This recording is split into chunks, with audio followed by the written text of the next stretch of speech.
Bentar.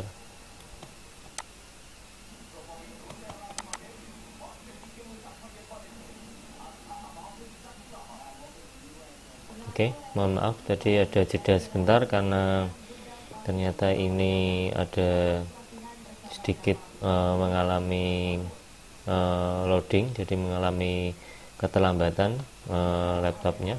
Kemudian saya lanjutkan. Kemarin kita sudah membahas tentang apa itu grooming ya, jadi bagaimana cara orang itu bersifat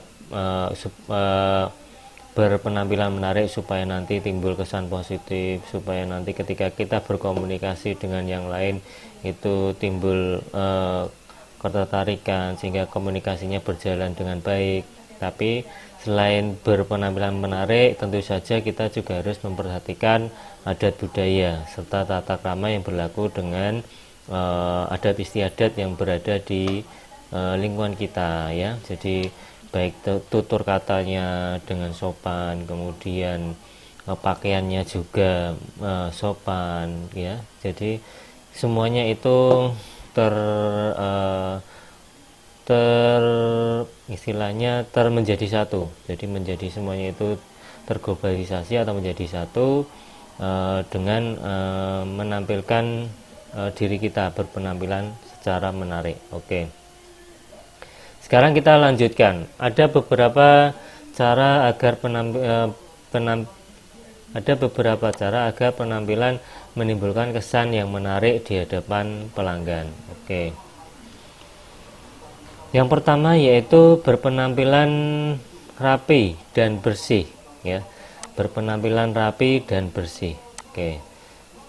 Pada umumnya kebersihan dan kerapian disukai oleh semua orang. Ya, kebersihan dan kerapian seseorang juga menumbuhkan kesukaan orang lain terhadap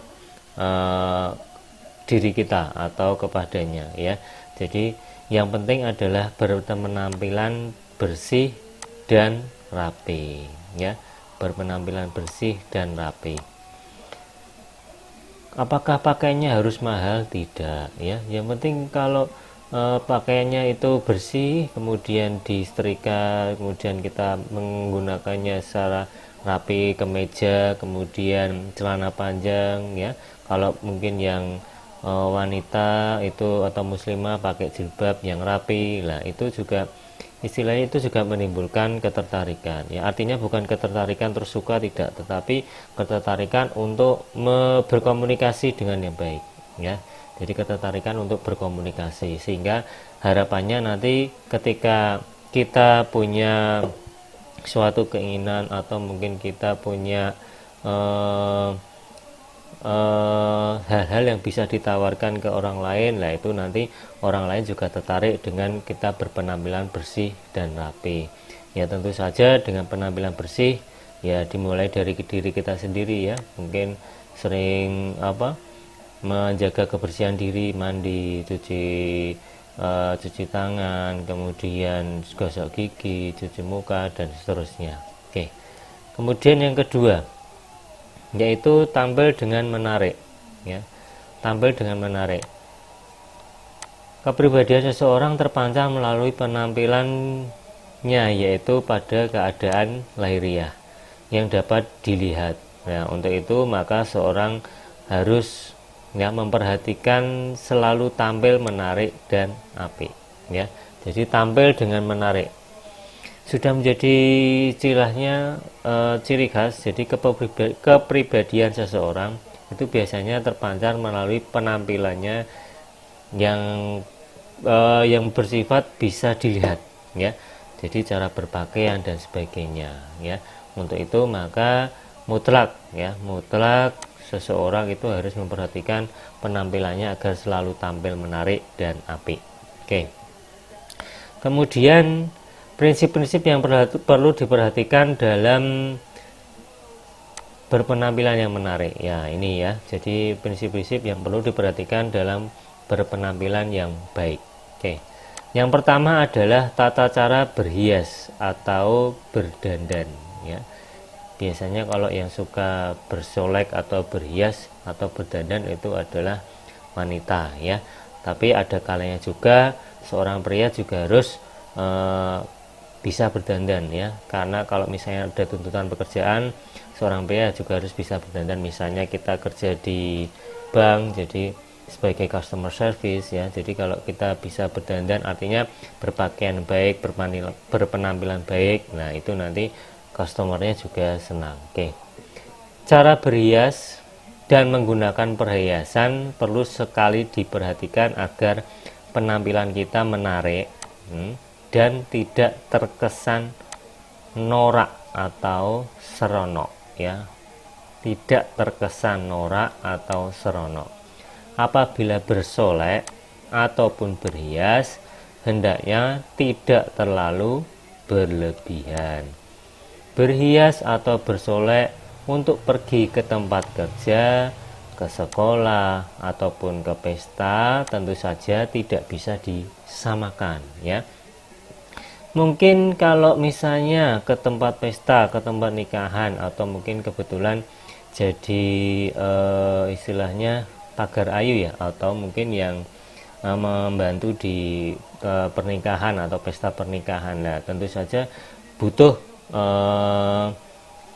penampilan yang lebih dari biasanya, atau membutuhkan berhias atau berdandan ya. Tetapi kalau kita sedang bekerja ataupun di sekolahan, kan nggak mungkin kita menyamakan dengan posisi pada waktu kita ke pesta pernikahan atau pas sedang itu tadi jadi pagar ayu, kan nggak mungkin ya pakai make up yang luar biasa menor dan seterusnya. Nah makanya tidak boleh disamakan. Maka cukup bagaimana cara berhias yang baik ya, yang penting tidak terkesan norak atau seronok ya. Jadi secukupnya sajalah ya, secukupnya saja, tidak berlebihan ya.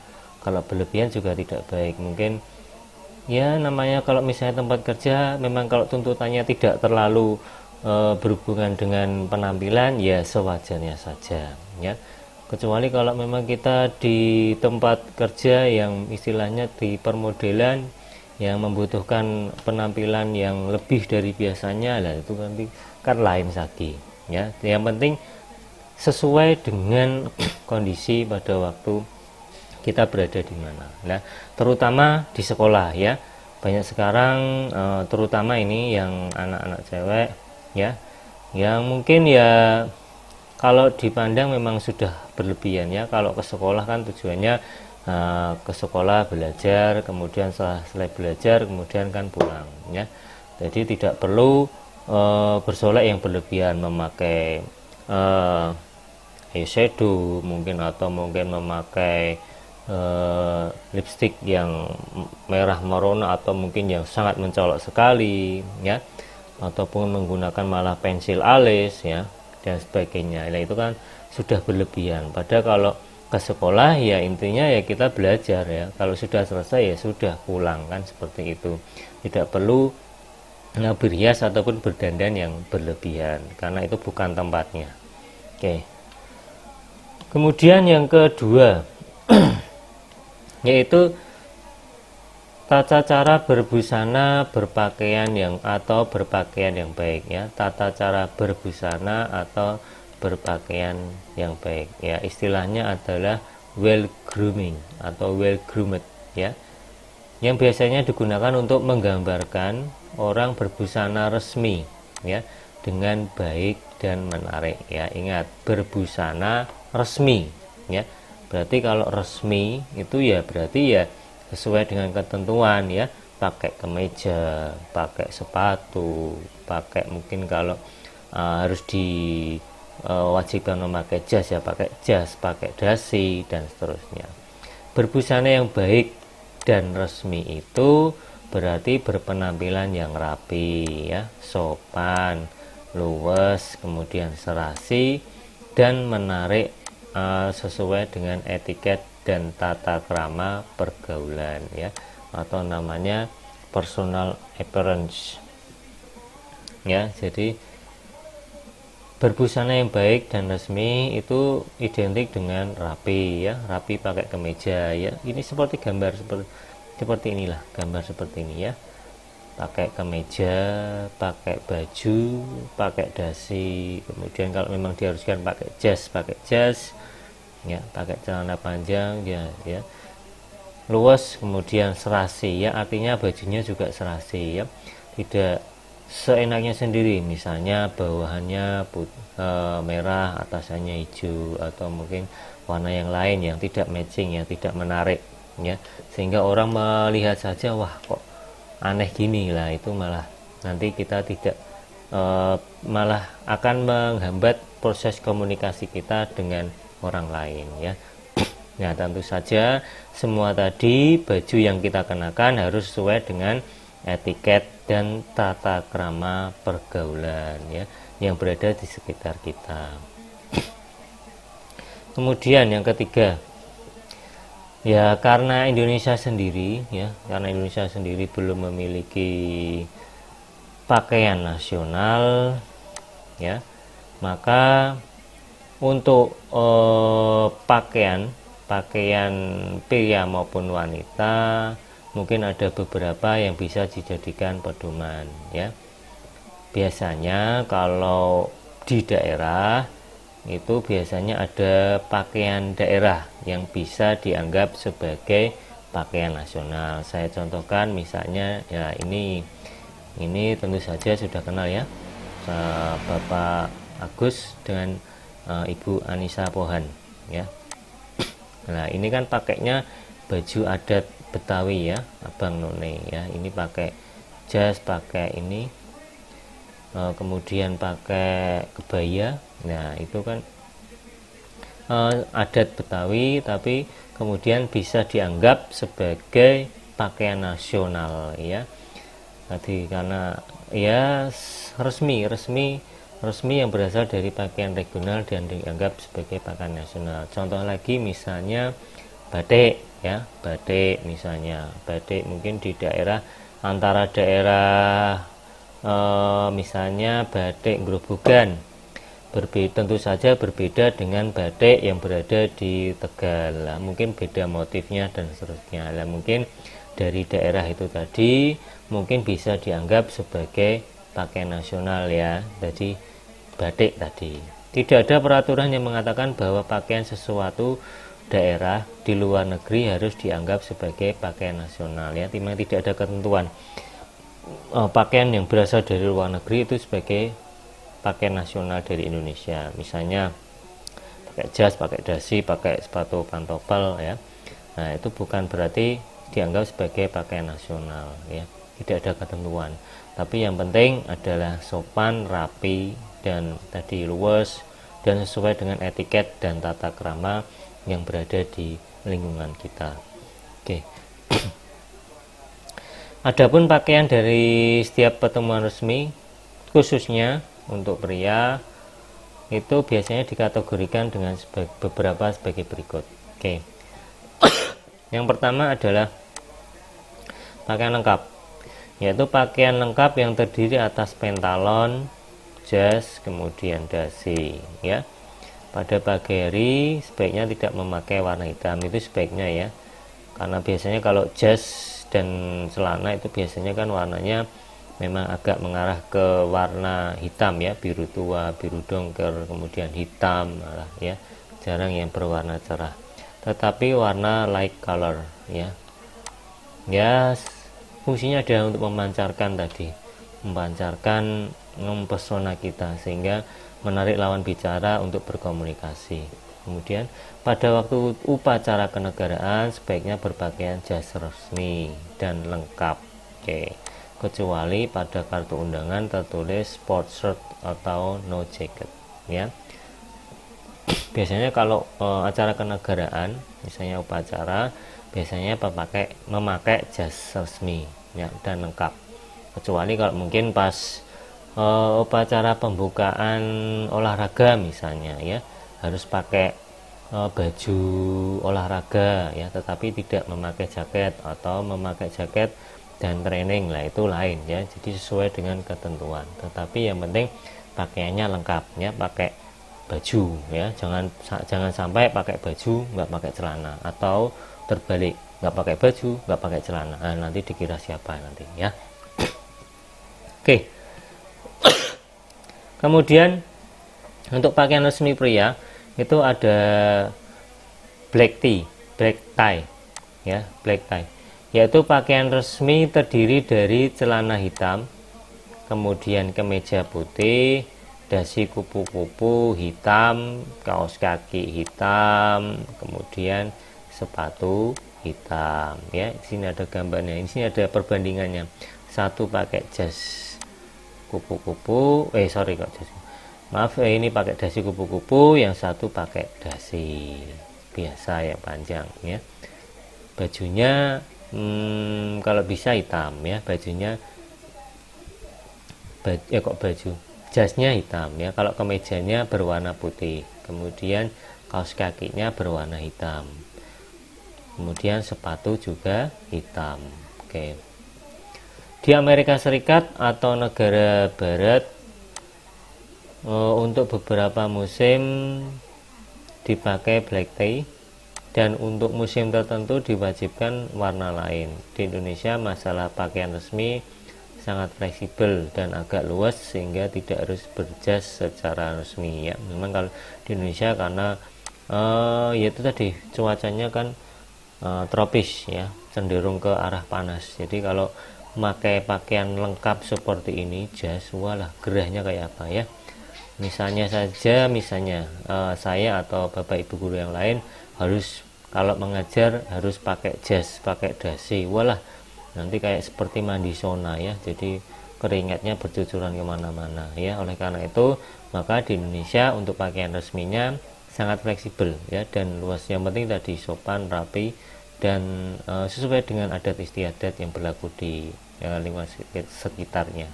Malah biasanya yang sering digunakan adalah batik ya, karena memang kalau batik itu kan sifatnya sudah nasional ya, jadi sudah dianggap sebagai pakaian resmi ya.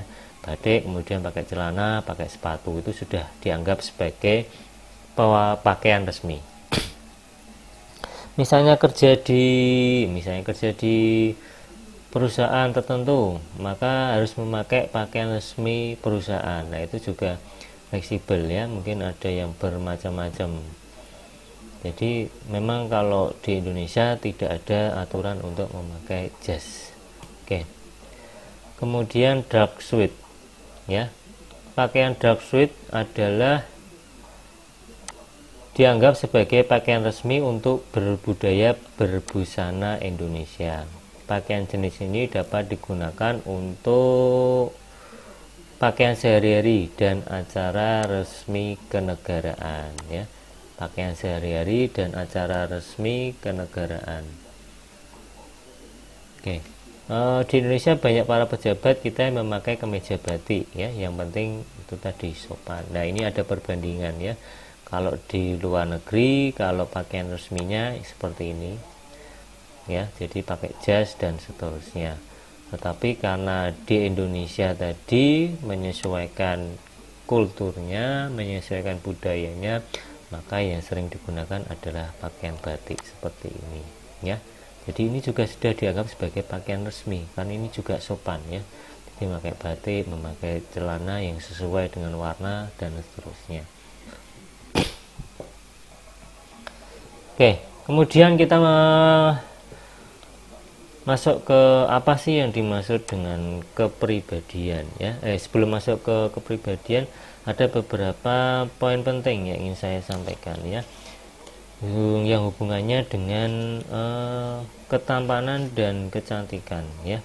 Jadi karena itu tadi, karena kita sudah berbicara tentang penampilan yang baik atau well grooming ya, berpenampilan yang menarik atau grooming, nah pasti kan ada hubungannya dengan ketampanan dan kecantikan. Nah, biasanya kalau ketampanan mesti kan didapat dari seorang pria ya. Biasanya kan mau diidentikan dengan pria. Nah, biasanya untuk ketampanan itu biasanya ditentukan oleh sifat kepribadian yang penuh wibawa ya, tanggung jawab, percaya diri, siap melindungi, kemudian bersikap sportif ataupun kesatria, kemudian adanya kepekaan rasa dan sikap rela berkorban ya.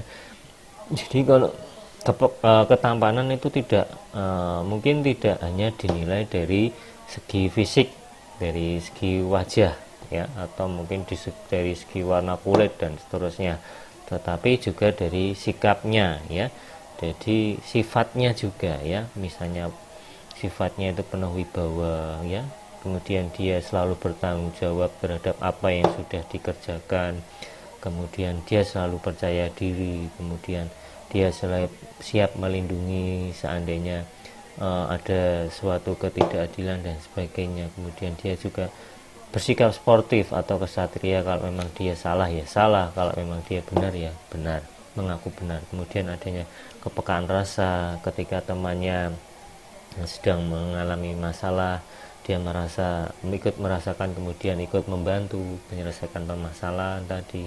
Kemudian sikap rela berkorban ya, jadi mau membantu dan seterusnya. Lah mungkin ada beberapa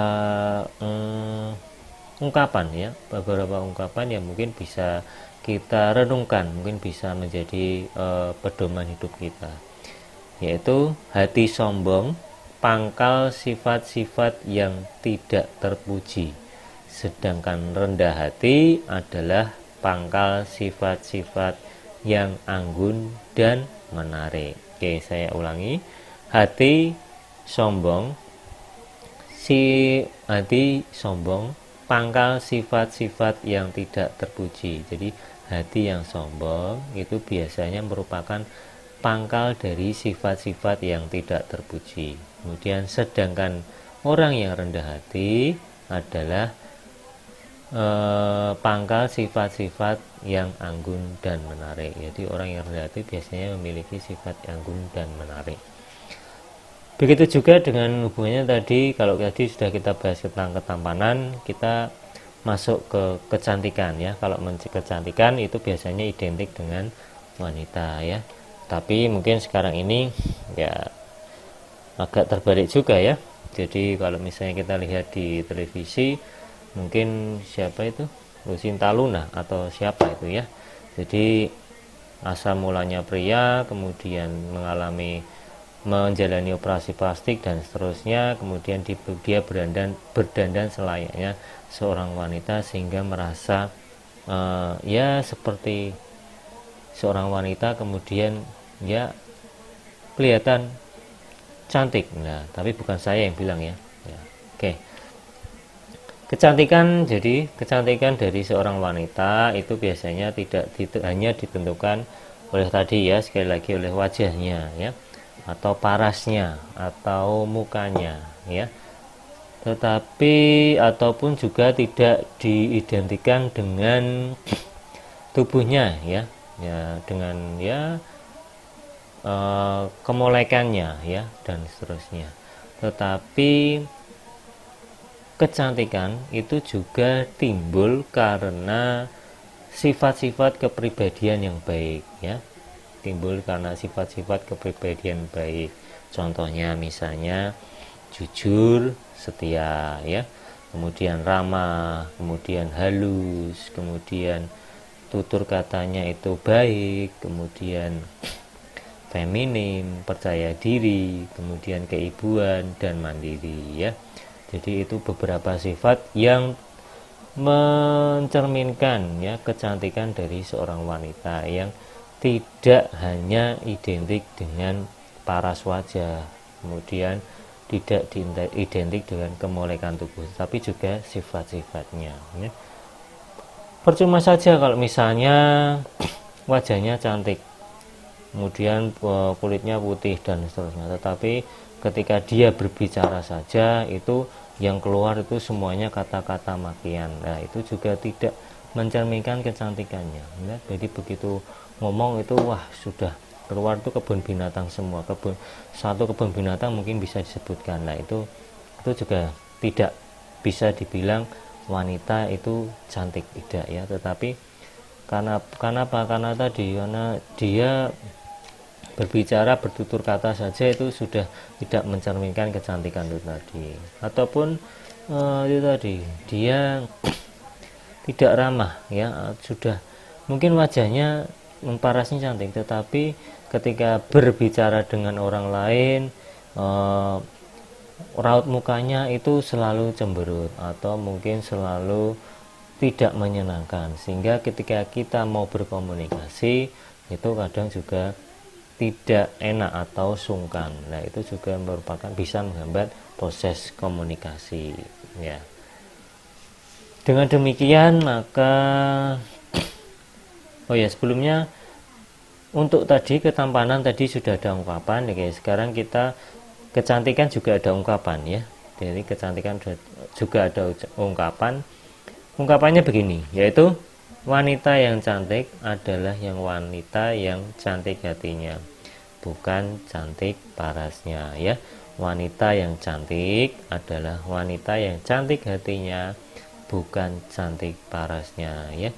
Jadi untuk para wanita ya, maka hiasilah hatimu dengan kecantikan, bukan hiasi wajahmu dengan kecantikan ya. Kalau misalnya hatinya sudah baik, sudah tadi sudah ramah, halus, sifatnya jujur, setia, maka secara otomatis itu tadi akan diikuti dengan kecantikan wajahnya ya. Jadi memang kalau yang namanya paras muka ini kan sudah pemberian ya, sudah pemberian dari Allah Subhanahu wa taala ya.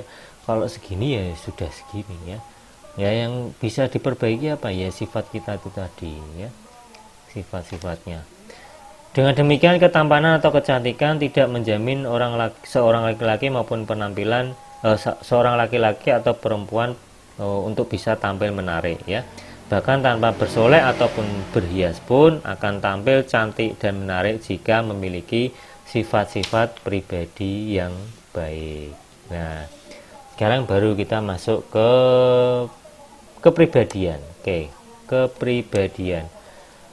Kepribadian merupakan tatanan kehidupan manusia secara menyeluruh dan terpola pada nilai-nilai yang dimiliki dan diyakini kebenarannya. Perkembangan kepribadian manusia adalah merupakan hasil kerjasama antara faktor dalam atau faktor bawaan dan faktor luar berupa agama, pendidikan, pergaulan, ya. Kebudayaan dan peradaban manusia adalah ungkapan nilai-nilai yang terkandung dalam kepribadian, ya. Jadi kepribadian merupakan suatu tatanan kehidupan manusia yang secara menyeluruh dan terpola pada nilai-nilai yang dimiliki dan diyakini kebenarannya. Nah, perkembangan kepribadian manusia biasanya itu didapatkan dari hasil kerjasama dua faktor. Yang pertama, faktor yang sudah berada dalam diri kita, kemudian faktor dari luar, ya. Biasanya berupa agama, pendidikan, pergaulan, ya. Jadi istilahnya kepribadian kita juga dibentuk karena tadi faktor luar. Biasanya yang berperan penting adalah faktor luar. Ya, sejauh mana pergaulan, pendidikan maupun agama itu bisa membentuk kepribadian seseorang, ya. Jadi kalau pergaulannya baik, tentu dengan teman-teman lingkungannya baik, maka jelas berarti kepribadiannya ikut baik, ya. Faktor pendidikan juga seperti itu. Biasanya semakin tinggi tingkat pendidikannya, maka kepribadiannya juga semakin baik, ya. Jadi karena apa? Karena tadi kepribadian itu bisa karena pendidikan itu bisa meningkatkan kepribadiannya, karena itu tadi ada proses pembelajaran, ya. Jadi kita belajar bagaimana cara menjadi manusia yang baik. Nah, itu juga. Kemudian kalau agama jelas, karena itu sudah merupakan tuntunan kehidupan kita sehari-hari, ya. Jadi kalau kita berpatokan pada agama, tentu saja kepribadian kita juga akan menjadi baik. Oke. Untuk materi pelayanan farmasi ini yang menerapkan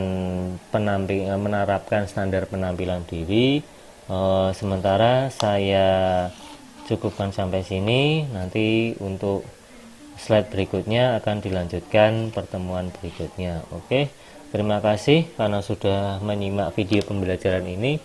Saya harapkan setelah menyimak video pembelajaran ini bisa mengerjakan post test yang sudah pada link yang sudah disediakan. Oke, terima kasih atas perhatiannya. Untuk kritik, saran, kemudian pertanyaan mungkin bisa disampaikan lewat kolom komentar atau mungkin bisa lewat WA atau mungkin lewat Google Classroom. Oke, terima kasih.